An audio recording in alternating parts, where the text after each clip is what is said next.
So we are now episode 6 of the Industry Innovators, here today with Matt Walker from Phononic.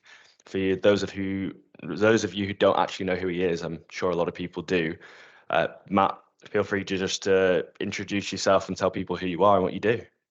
Yeah, absolutely. So Matt Walker, as you mentioned with Phononic, we'll dive more into who Phononic is, but essentially a solid state cooling technology company that's kind of disrupting the automation space and the grocery and pharmaceutical verticals.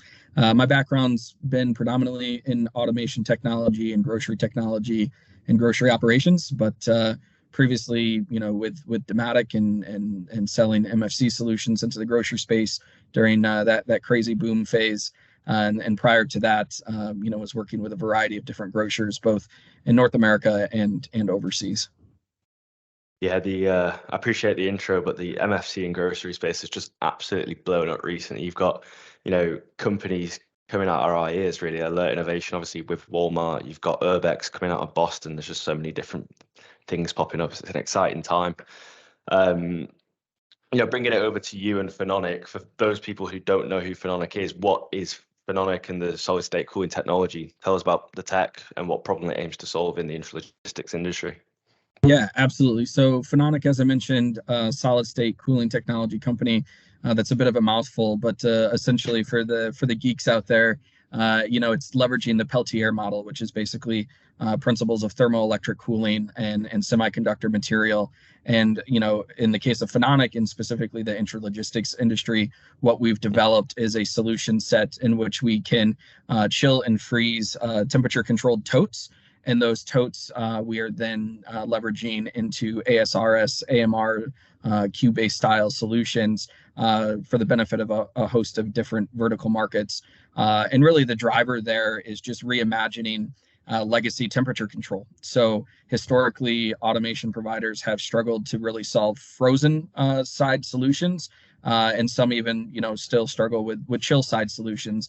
And Phononic has really entered the market as an alternative, very much a progressive alternative to reimagining how we look at solving that problem by basically, chilling or freezing the contents that go inside that tote. So when you think of each level solutions, each level picking, that's really where Phononic's sweet spot comes into play. Yeah, I mean, I was in a conversation a couple of months ago with a 3PL called Americold, and they have 300 odd distribution centers in America. And I think the main problem that I had in discussing, discussing with candidates was some of their temperature control facilities were ammonia based. So that, as just one problem straight away, that solves the problem of an ammonia based technology, bringing in solid state cooling technology. And obviously we're talking about semiconductor chips and semiconductor technology when we talk about Phononic, I believe. So with that technology improving, surely that just means Phononic gets better and better? Yeah, and it's important to call out like our semiconductor technology and material looks differently than kind of what most people think of when they think of semiconductor chips, right?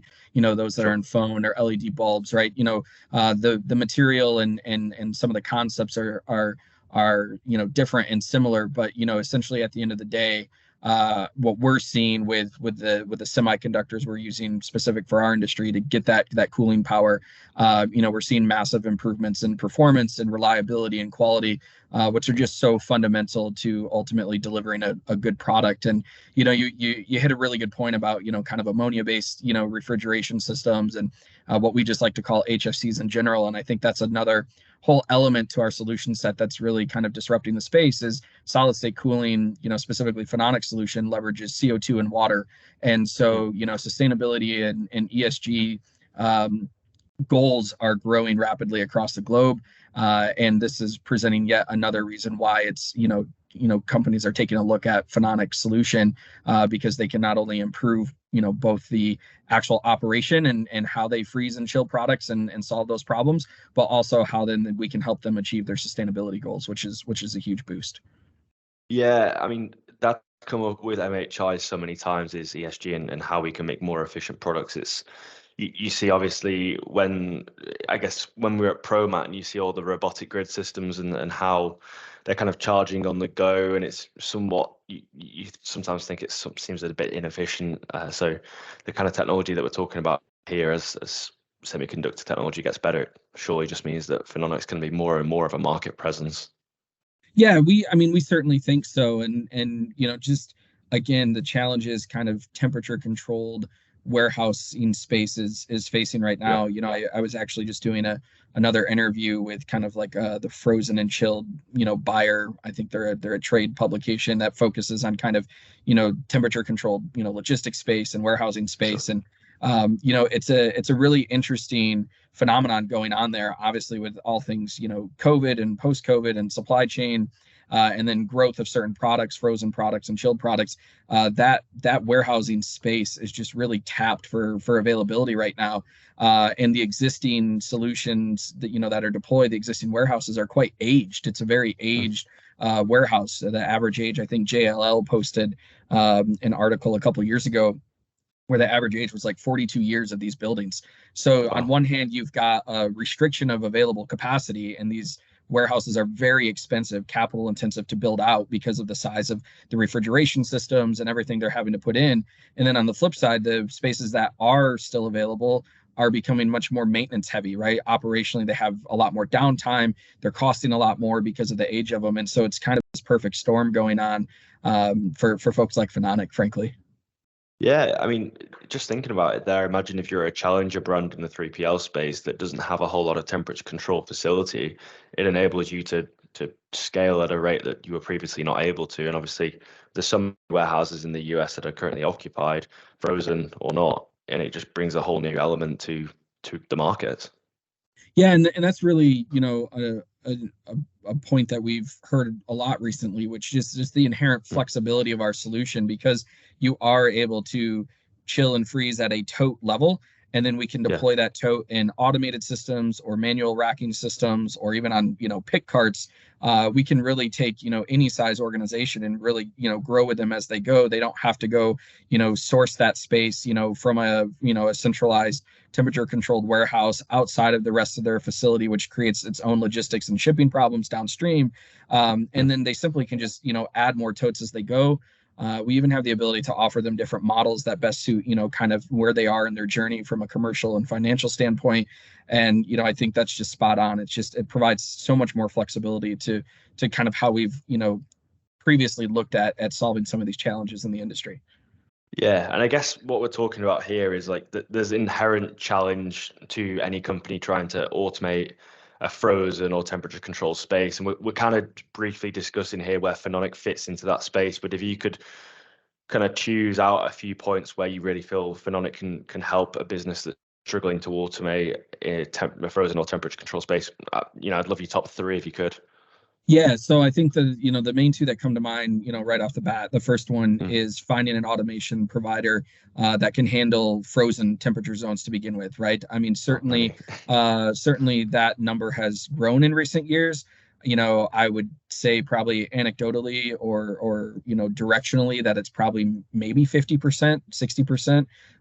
That might be somewhat generous, but so you're already limited if you're an end customer, going down that automation journey, trying to get the most out of one of these systems. You're already kind of pigeonholing yourself into selecting a provider that can deliver, frozen solutions.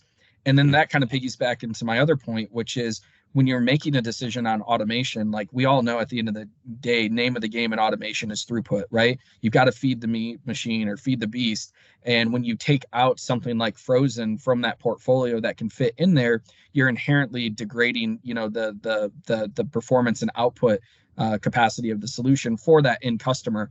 And so really for Phenonic, that's where we view our sweet spot is. So, we've partnered with solution providers who don't have that frozen capacity, and then we're targeting end customers who can gain a lot of improvements to their ROI by going back to them and saying, hey, we can now incorporate frozen into this automated system. Like those are really, in my opinion, the two biggest challenges. And then from there, I think just a couple of knock-on ones that are somewhat icing on the cake. We talked about sustainability. Now all of a sudden you can say, hey, I'm hitting my sustainability goals. I'm not having to go source HFC based systems that are dangerous for the environment environment. And also, lead time is another huge element. You start deploying these large capital projects and these solutions, and you want to start generating an ROI as soon as you can. And when you have to build out refrigeration rooms and frozen rooms, the lead times, because of some of those supply chain issues we talked about earlier, I'm hearing upwards of 70 weeks lead time on some of these facilities. And so, if an automation provider can deploy an ambient solution and call it 12 months, they're at 24 plus months to deliver, a temperature controlled solution. And that's a real impact to those end customers. Yeah, and the thing is with a temperature controlled or even frozen automation system is there's never ever a guarantee that it works. I mean, I know multiple 3PLs that work in the cold chain space, and they always struggle with deploying automation systems because inherently, like, the mechanical aspects of the products need to be, spot on. Otherwise, it's a cataclysmic failure across the whole system. Yeah, and you're spot on. The ones that can provide temperature controlled frozen rated solutions. The reality is they don't like to operate in those conditions. Just because they can doesn't mean they like it. And so that that creates ongoing additional maintenance costs and service costs. Your risk of increased downtime for the operation for that end customer is higher than what it is if it were operating in an ambient only condition. So even in the cases in which they can select a frozen rated solution, it's not without its challenges. Yeah, we've talked obviously a lot about Phononic, and it's truly first to market in the warehouse automation space and the warehousing space and what it does. So it's a true innovation. It's something that's going to revolutionize the frozen and cold chain industry and what the future looks like. But this year, what I've seen is obviously Amazon retracted almost $1 billion worth of work last year, and a lot of companies really kind of this year have been in a bit of a holding pattern with projects getting pushed out due to economic, political factors and such. And what I've seen from the market this year is a lot of companies have really doubled down on hardening their products, and there's been a lot of innovation this year. And obviously this podcast is called Industry Innovators. So for you this year, what are your kind of top 3 automation innovations that you've seen on the market? Yeah, I might run the gamut a little bit with this, just because I think all the way back to ProMat in Chicago in March. And coming from a warehouse background, I don't like to look at just purely automation based systems, but two that are top of mind for me this year. You mentioned one of them earlier, Urbex. I think they're doing some really interesting things. I think kind of the overall approach, not just from a hardware and software standpoint, but more just kind of how they're viewing the industry as a whole, going up instead of out. Urbanization's a very real thing across the globe. And I think, legacy warehouses and then therefore automation systems were built very far away from centralized populations because that's where they could get the real estate they needed to build them out. And I think Urbex is kind of flipping that on its head. And so I think that coupled with what they're actually doing on a technology front is quite impressive. Another one for me that really kind of had their coming out party at ProMat, but is present in Europe, is a company called BrightPick. I think they're doing some really interesting things, reimagining the totality of the picking process. Oftentimes, historically we've thought of automating systems on an each pick level of going, well, if I can pick 800 units per hour out of automation, then I'm getting this great ROI. But the reality is you have upstream and downstream processes from there that if they're not also automated or at the very least optimized, your actual blended pick rate is nowhere near that 800 units per hour that's being marketed. And I think the way BrightPick is handling or integrating their robotic arms and completing the pick, so they're actually picking the items and then putting them into that same order tote and then completing that order pick on an outbound basis. When you look at the system, the first comment I heard from a lot of people was, well, it just seems really slow. It might look slow, but the reality is when that order is done, it's done. And that's something that a lot of, other players in the space can't say. And so I think, they're doing some really interesting things.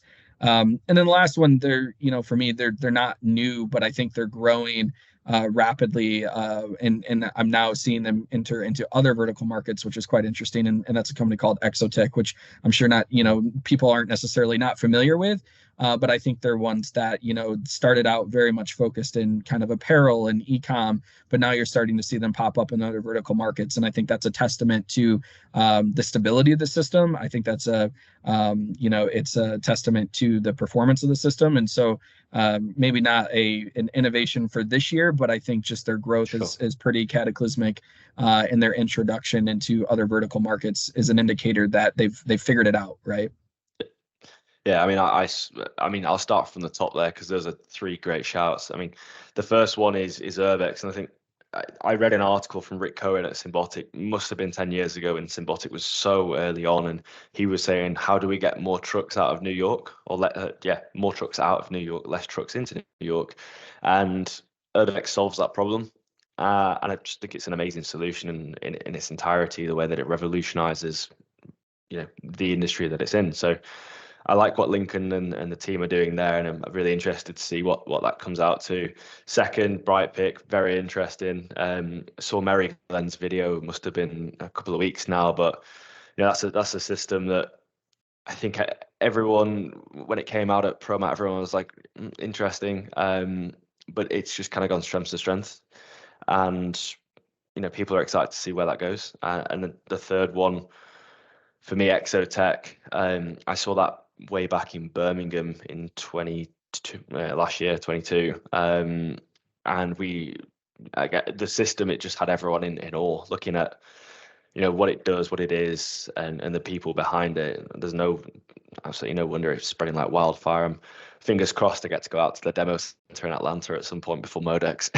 Yeah, and fun fact. I mean, I'm sure you saw this or knew this, but Rudy, who is instrumental to Exotex's growth in North America, just moved over to Urbex. So I think frankly, there's a bit of a statement of confidence there, right? That clearly Lincoln and team are onto something at Urbex. So I'm watching them closely. Lincoln's a great guy, and I think they're set up well to grow in 23 and beyond. Yeah, definitely. Yeah, well, three great picks, and kind of a tradition that we have on the podcast is basically at the end of every podcast we say, what is your next question? What do you want to know of your fellow supply chain executives? And the last conversation I had was pertaining to how do you get over your internal technical solutions to offer the best solution for your customer if a third party is offering the solution. So it's slightly perplexing question, but I'll hand that over to you. Yeah, I think I think there's a lot to unpack with that one, right? I kind of, when I hear that, it's like, it starts the bridges gap of like, if you have your own solution, but you're also working with third parties, integrators, distributors, to offer that solution to an end customer, how do you kind of work all of that together? And, I think for me, where it first starts off is you've got to view those partnerships with those integrators, those relationships with those integrators as frankly an extension of your team, right? And when I say an extension of your team, I mean that from all elements, whether that be product roadmap and how you're, going about developing your roadmap. Your integrator should have, influence on that. They should be participating in those conversations, reviewing that.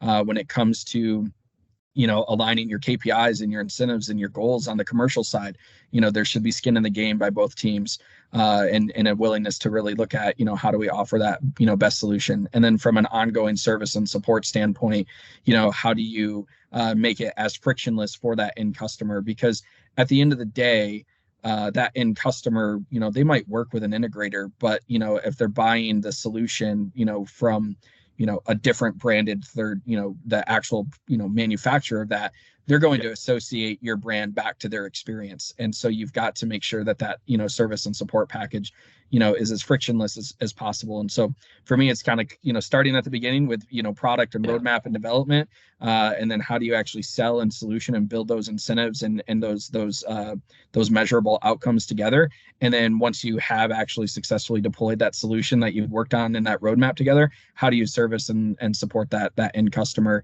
in the best way possible? And like I said, for me, it all kind of comes back together by saying you have to view them as an extension of your team, right? Just like, sales and marketing work together in most organizations, to deliver solutions, and product and engineering work together. Those third party, channel distributors or integrators should be just viewed as an extension of your business area. Super. Yeah, that's a great answer. And obviously, you last time that question was asked by a fellow supply chain executive. So now I flip that back to you for the next interview. What do you want to know, and what do you want to ask of your fellow supply chain executives? Yeah, I think, for me, obviously, I have a huge, commercial and sales oriented focus with what I do at Phenonic. And I'd be curious to know from the next person you have on the podcast, how have they seen, given the macroeconomic conditions, political conditions, how have they seen the buyer journey and the sales journey shift? Has the decision makers, kind of cataclysmically shifted? Are they seeing more elongated sales cycle, which is a bit of a softball? I'm sure most people would say yes to that. But just kind of how have they seen that sales journey and buyer journey kind of, make some changes? Because certainly we're seeing it on our side, and I'd be curious to learn more about how someone else has seen it from their perspective. Yeah, that's a great question, especially with who's coming up next. I'll be able to tell you directly after this. Perfect. I love it. Yeah, but yeah, no, I've really enjoyed the podcast and the conversation. Thank you very much for being a part of Industry Innovators episode 6, and yeah, appreciate the time. Yeah, thanks so much, Ian. I love the podcast, love the people that have been on it so far. I think you're doing a great job highlighting some awesome folks and a lot of industry knowledge coming to the podcast. And I just think it's great for the industry as a whole to be able to leverage this as an asset and learn what's going on and the challenges and opportunities people are seeing. So great work, keep it up, and thanks so much for having me on.